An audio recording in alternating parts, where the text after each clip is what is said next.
will be joining us shortly as the food is prepared and coming into the kitchen. But we wanted to give this morning's time to President Jenks, my longtime friend. We've known each other for almost 35 years. Yes, it has been that long. But,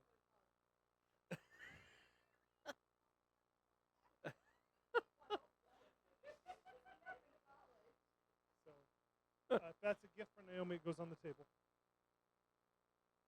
There you go. Good morning, Joel. So, I'm going to turn it over to him. He's been president of Baptist Church Planters for 4 years now. Oh, that was pretty good. In a hurry. So, and we've just had the privilege of working together for a number of years before that. And I so appreciate John's ministry and the fact that he came out and seen us because he's a busy, busy man. So I'm going to turn it over to him. John, you're up. Sounds great. Yeah, I might need to hold my junk this morning, unfortunately. Here, let's see. Well, we do have a handout that might be helpful to follow along. Although I think about this handout is like the sermon notes twice, so it depends on your style of learning, maybe. One is a chart, so if you like charts, you can follow that.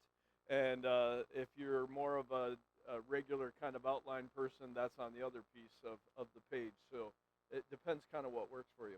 I want to introduce BCP a little bit, even though your church obviously knows what BCP is about, and that we desire, it's right in our name, right, for Baptist churches to be planted. But if you take our name and think about it, what we want is for Baptist churches to plant, because we don't think an agency should direct that traffic. We should come alongside of a local church to plant. We actually had that aspiration for you. And you say, wait a minute, we are a church plant. Right, but we just believe the best planting churches are church plants.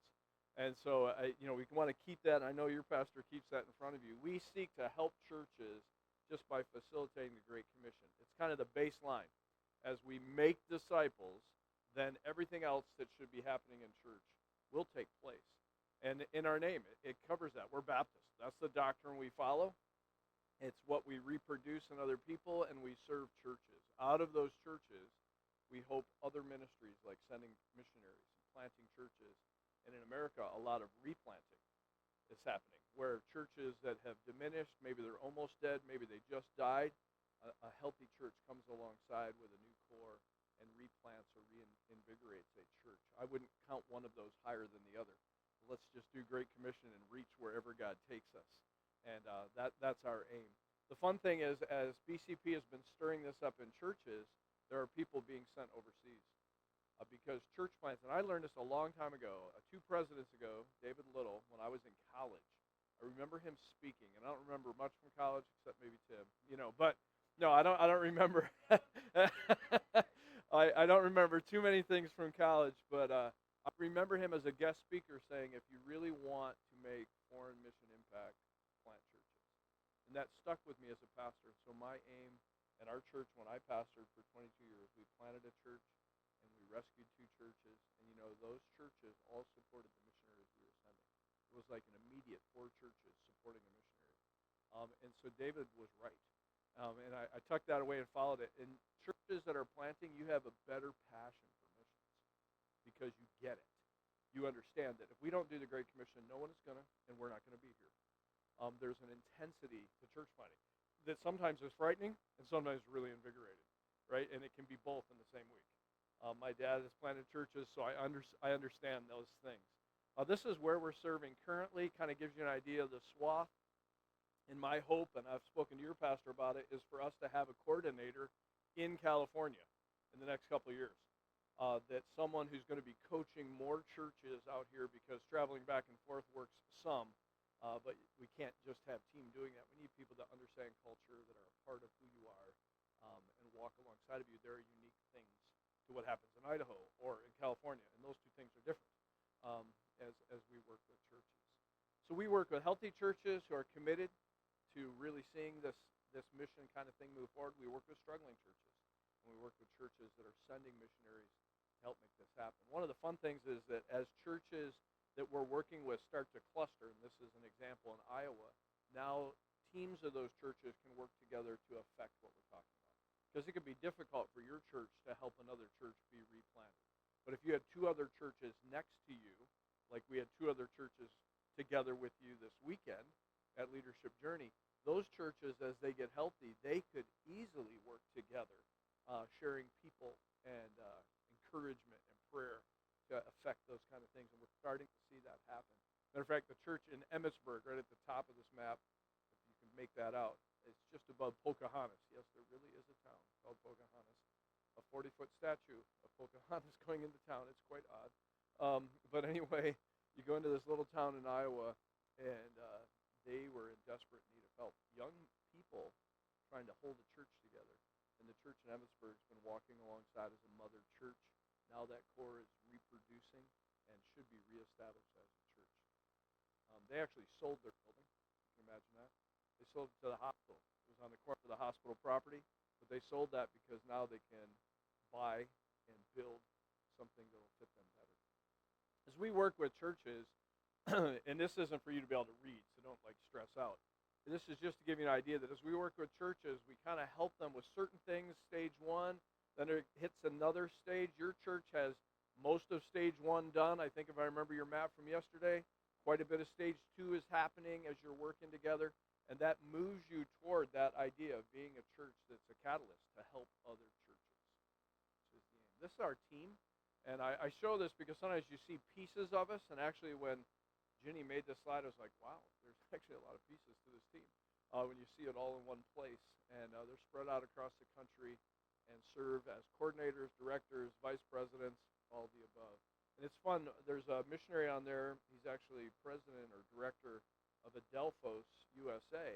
And he's been here, so you know Sean Haney. That's awesome. And Sean, he's probably here with Nacho during that time. Sean's been a great asset for us, and it's a picture of what BCP is all about. We believe in creative partnerships, that we should be able to work together with people, and he's a picture of that for us. What is God's plan for the church in this age? I love this verse. If anyone would come after me, let him deny himself. I have a little trouble getting past that. How about you?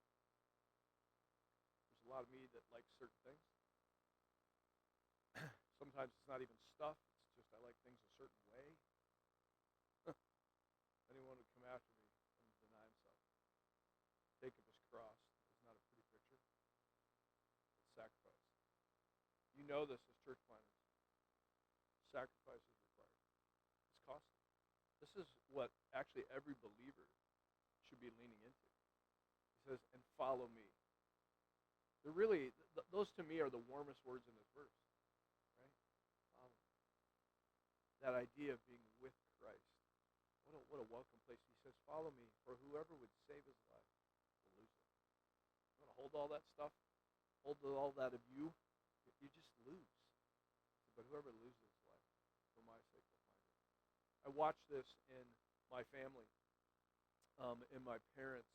I've been given this example, and I'll talk about that before we're done today, where I watch them let go of their life, things that were precious to them, and God has delivered in multitude to them, things that they would never have asked him for. You're working as a church right now in Leadership Journey, and I'm not going to talk about all this, but it's a process of discipleship that enables men to hand off to men, and then there's a ladies aspect that's called Grove that your church is getting ready to launch into. Not everybody does it all at once. You do a few people at a time because you have to do church at the same time. But as we're discipling men and women, as you do that and reproducing that, that's how you build leadership. That's how you're ready for the next people that God's going to enable you to reach. And this is happening in over 90 churches now across the United States. Really, as church people, we just ask these questions. What is our plan for making disciples? Today's lesson is going to be about that. What's our plan for making disciples? And a lot of times we have a plan, so then you have to ask the real question, is it actually working? Is there proof and fruit? And we're talking God's kind of fruit. We're not talking about, John Jenks set some level that you're supposed to have so many people. That would be ridiculous. No, is it producing what God really wants? That's the question. We have to look for that. Otherwise, it needs to be adjusted. So today, I'm going to give you maybe a little way to examine um, is the fruit happening, okay? And maybe to plan for fruit in your discipling of somebody else. And so you might look at me and go, well, I don't know if I am discipling anybody else. Okay, well, then today's lesson will be how you can. This will give you very basic ideas of what to be looking for, what to encourage as you interact with somebody. One of the best parts about discipleship is that God, as he saves people, promises that he who began a good work in them will complete it. So in other words, God is coming for those people that he has redeemed. He is helping them constantly. So you don't have to be perfect. So my encouragement in discipleship is go mess it up. I know that doesn't sound like the right thing to say. Okay, but I'm just saying, go do some discipleship. Go mess it up a little bit. You're going to mess it up, okay? You're not going to get it right. I mean, how many of you have been parents, right? Have you messed up parenting? It's like just a constant chain of this, right? That's what happens. But we fix those things, see God repair them, move on. Well, discipleship's not that different. And so I love coaching. I think coaching is so similar to discipleship. In fact, every time I've coached, I learn how to disciple better because coaching is breaking down a skill. I used to love coaching baseball. You'll see that in today's thing. And as a coach baseball, I had to teach kids how to throw. They're 10 years old and they throw wrong. And so you're teaching them 5 steps to throwing a ball correctly. And their parents would come and go, watch practice, like, you were teaching them to throw. My kid knows how to throw. The kid, no, he doesn't. But a few weeks later, one of those kids gets on the pitcher's mound and starts throwing the ball, and a grandpa comes to me and goes, I didn't know my grandkid at 10 years old could throw a ball that hard. Yes, he can. Look at him. You know what I mean? And it's breaking those skills down. We have to do that spiritually. I don't know how many times I sat where you're sitting and someone said, now you need to have quiet time with Jesus. And I think, okay, that's a great idea. I think I agree. That's right. But nobody said, here's how you do that. Here are the components. And when I go, I tried, but I can't throw the ball. They didn't walk next to me to help me. And discipleship is just providing that. And so this lesson is really that idea. Now, I give this lesson, it's almost a little unfair for me because I have been given every opportunity to be a good disciple. I look at this picture, and it gives it to me. I have my parents in one corner at their retirement ceremony. My dad was an architectural engineer, and God called him into ministry. He went to Bible college with us 4 little kids in tow with Mom. She was completely committed. We watched Jesus be real in our life, in every step, and in all the hardships. I mean, his first church was horrible. It was a rescue work that went badly for 11 years. Now it's doing great. But, man, those years were difficult. So much so that as a kid, I kind of thought church was bogus by the time we got done. I did. I knew Christ was real because of how my parents lived and how they could love people. I'm like, that's got to, I mean, he has to be real. But I thought church was not something I wanted to be a part of. And my parents helped me through that. They were discipling me in so many ways in the activities at church. And then my father-in-law at the top, he's a welder fabricator, 92 years old, lived with us for the last 12 years. And I had just watched him, whether it was at a church that was struggling, be a godly man, to living in our home. Matter of fact, now he barely can make decisions on his own. We have to help him with most things. But right before we recently moved, I came into the kitchen. I was very discouraged. And he looked at me, and he doesn't usually talk to me in the morning other than good morning. That's like a long sentence for him. I said, good morning. I said, good morning, Dad. And he goes, have a good day. Well, I hope so. And he turns around from the toaster, and he says, you follow Christ, it will be a good day. Goes back and makes his toast. And I felt like the Holy Spirit was in the room. You know what I mean? Because here's a guy, but the Spirit of God's in him, and God just used him right there. So I have got to produce when God puts that in your life. You know what I mean? Like, I need to be following Christ. I've been given these benefits. I've been given the benefit of a church this year that is our sending church. I pastored it for 22 years, and people from there continue to encourage me. I got text this morning, a little earlier than I should have because they forgot I was in California, but encouraging me and praying for me this morning, and I try and send some of those to Tim every now and then. But, no, never. So I deserve it. But, praying for me. This is a church that made a commitment. Well, God, will you enable us to send one person a year in the full-time ministry? And God did that. Since the year 2000, they've sent 28 people in the full-time ministry. And how that happens is they just keep discipling what's in front of them. And some of those godly people stay and invigorate the next thing. And they've gone through a bit of a church split several years ago, and God has replenished and helped them. I mean, it's not all happy, is what I'm saying. When you do God's work, it's not all just perfectly clean and easy. Then I have my family.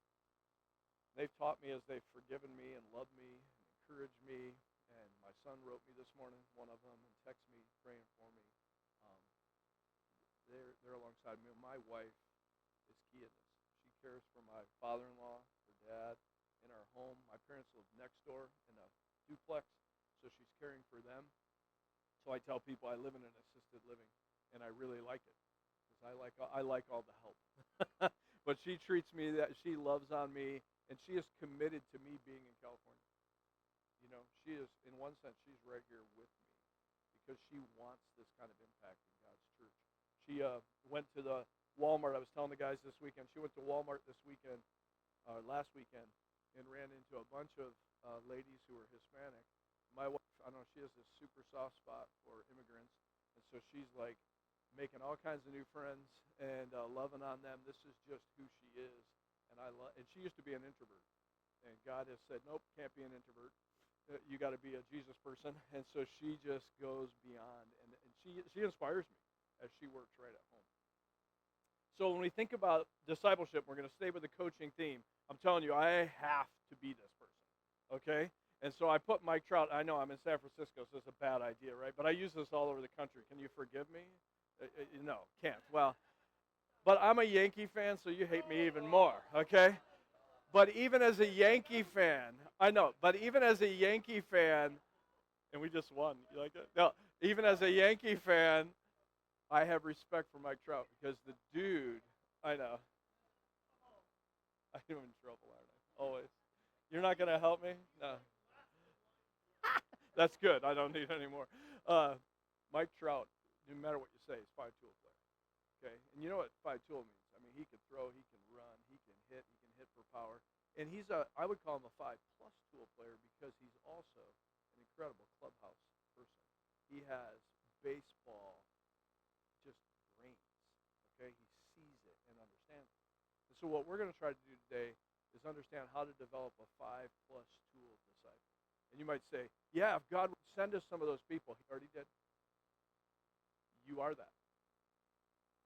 He redeemed you. He powers you. And so you have everything you need, according to 1 Peter, for life and godliness.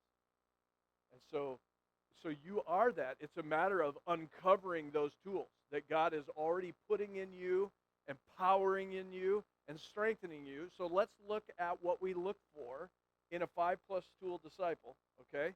And you check and see, is this in my life? So that's going to be a little checkbox if you're following the marks. Is it in my life, this first thing? Okay, it is. What about your disciple? You say, oh, I don't know if I have a disciple. Well, pick one out of your head, like a real person that you could be mentoring. It doesn't mean you're better than them. That's not how we think as Christians, okay? It means that you're helping someone, all right? So think about who's my disciple. And then in this passage, it's going to say, who's your disciple's disciple?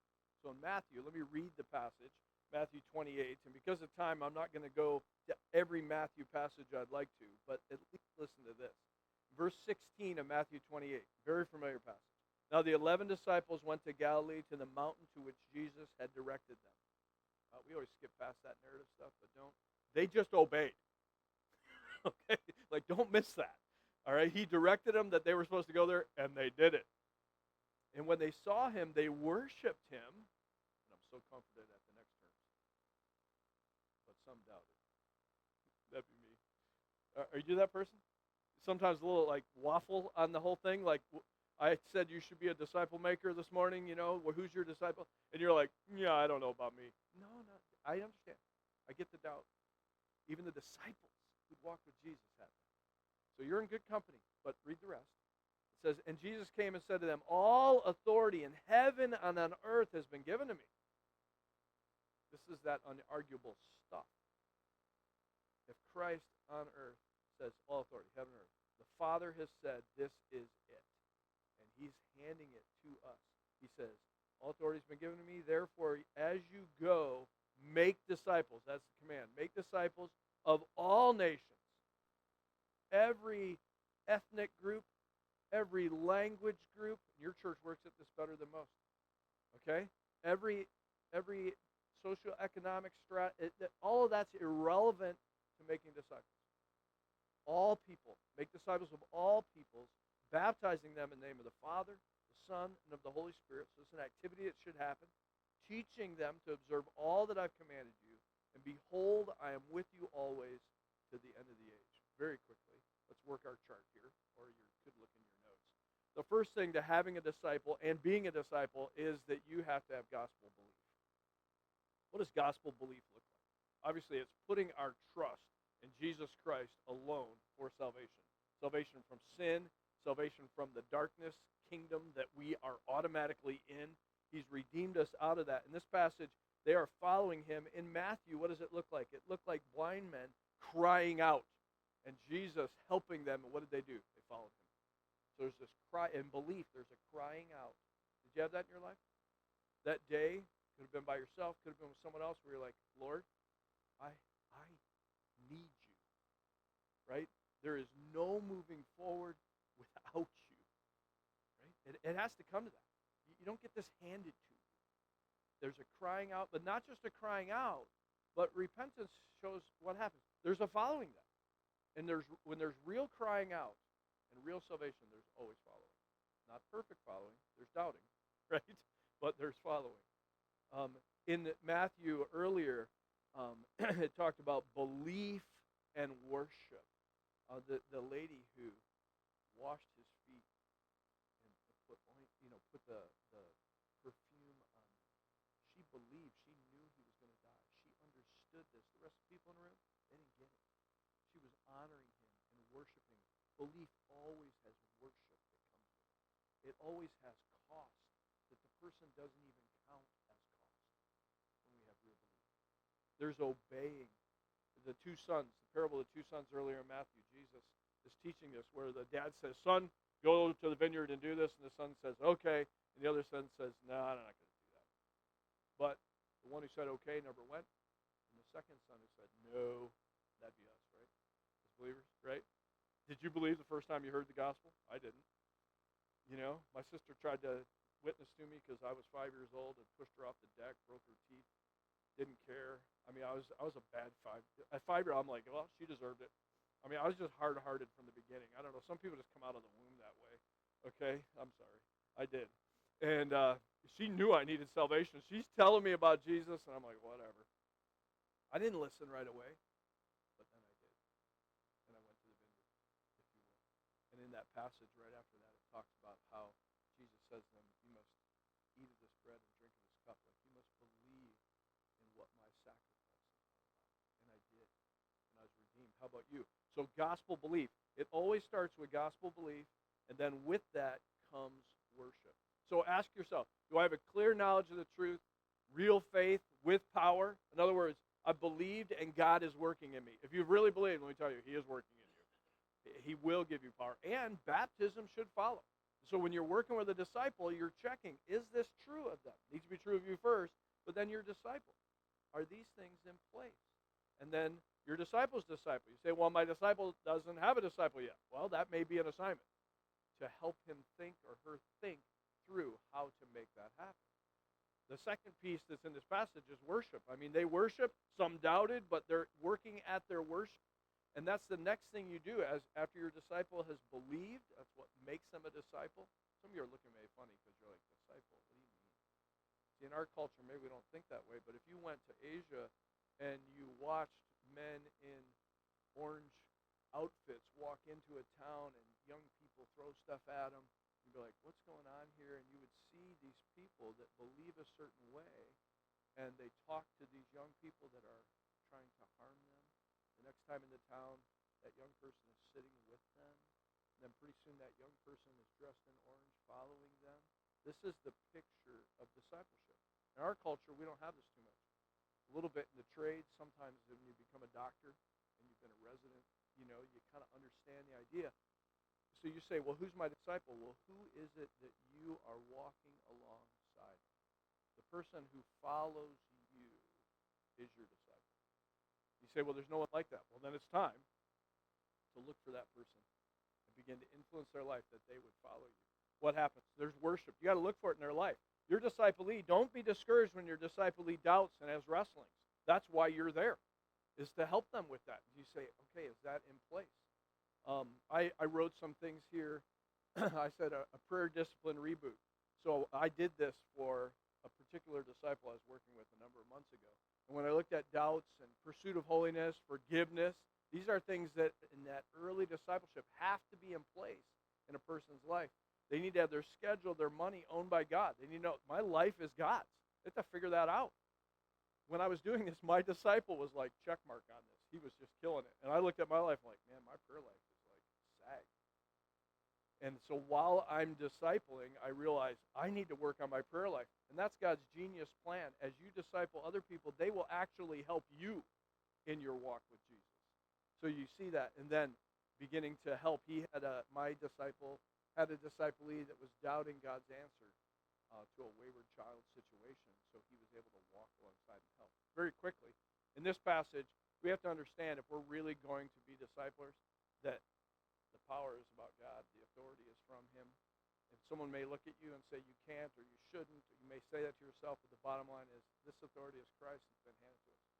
I've seen in regular Baptist curriculum where this passage was talked about as only for the apostles. I think, what? How did you get that? Because if the apostle has a disciple, okay, so Zach's going to help me with this. We did this weekend. If I'm an apostle at the very beginning, and Jesus said you're supposed to have a disciple, and Zach is my disciple, and he's following me, if he's going to look just like me, what does he need? Yeah, he needs what, Greg? Don't do that. She's tough. Oh my, yeah. No, he needs, yeah, they are. No, that completely. He needs a disciple, doesn't he? He needs somebody following him. And that's what creates the multiplication that helps church move forward. It's part of God's plan. Thank you, Zach. So you picture that. You can sit down. You're good. I've been given this authority from God. Think about that. If you give your child the authority to do something and they don't follow through, you're a little frustrated with it. Or if you have an employee and you've given them the authority to carry out a task and they don't do it, you're like, what's going on? Think about what it's like to stand before God in heaven someday. He goes, I gave you the authority to disciple. I think he's going to ask us, is it happening? That has to get burned into your soul to do this, because discipling can be very discouraging. First 3 people I discipled, crash and burn. Didn't go well for them. They made choices that weren't healthy. I could have quit right there. But I said, no, this is God's plan. I must follow through on this. And it comes back to his authority, not to my ability or my goodness. Work. If we're going to really disciple, we need to be people who serve. We need to be people who train, who witness, and our disciple needs to be with us. When I teach this and I'm driving around, I bring my chainsaw with me. Some church mutual people have said maybe I shouldn't do this. But I bring a chainsaw, and I look out on the audience, and I ask them, have any of you never started a chainsaw? They get hands, yep. And so I pick somebody who's never started one. They come up, and I take my chainsaw out from behind the piano. I say, I think you should start this chainsaw. You're my disciple now. And I hand it to them. I say, start it. And they're like, they don't even know how to handle it, and I make sure they don't start it because they probably kill themselves or something. And I say, now, if I'm going to disciple this person on how to start a chainsaw, do you think I should probably start it for them first? What do you think? Yeah. So I show them, you prime it, you flip this button like this, you do it, hold it like this, pull the string like this, and it starts. And I'm like, do you think they're ready to start it? And they're like, I don't know, but I hand it to them. And I've never had somebody fail to start that chainsaw. I stand there with them, and I say, no, move like that. I take their lanyard off if we're at a conference. I don't want it in the chain. I've been told I shouldn't have a chain on it, but it's not as real. You know what I mean? But anyway, and they, and they, it really heightens things. You know what I'm saying? Anyway, they always are able to start this chainsaw. And sometimes they go, don't forget, prime it that way, do this. And I'm right there in case something goes wrong. Now, when they're all done with that, I ask. I take the chainsaw back, shut it off, take it back, and I say, now, are they ready to cut down the tree? That would be another set of discipleship. Now, when your pastor preaches, can he teach you how to start a chainsaw? Yes, he can verbally go through it. But if I verbally went through how to start my chainsaw, many of you would not be able to start it from those verbal words. And I said it exactly right. But you're not going to be able to do it yet. You need somebody to do it with you. It's the same way in church. Where all the concepts about how to be holy, how to pray, how to study the Bible, how to witness, we need to be doing it with someone with us and their person with them, so we carry that out. Last thing, we think about this, that multiply piece. This is the most important part, or you'll quit. You have to check. We don't have time today, but think about it. You're a disciple. Is that true? Is it true of you? The last thing is God's presence. Don't miss this. It says that I am with you always to the end of the age. You never disciple alone. You always have Christ with you. He walks with you. He helps you. At my life verse, I lean back on his everlasting arms and know he's the one that helps me. I'm not super bright. I'm not super capable, but I have Christ with me. That's the key. And so don't miss that. If you want to be a five-tool disciple, God's made you for that. So capture these pieces. Lord, this is a little bit high speed, but I pray that these individuals who believe in this, they know it's true. They go home and start implementing the very next piece. Just have a conversation with someone about being mentored or about discipling. And usually we need to be involved with both so that you can develop these things in us that you've made us to be. May our confidence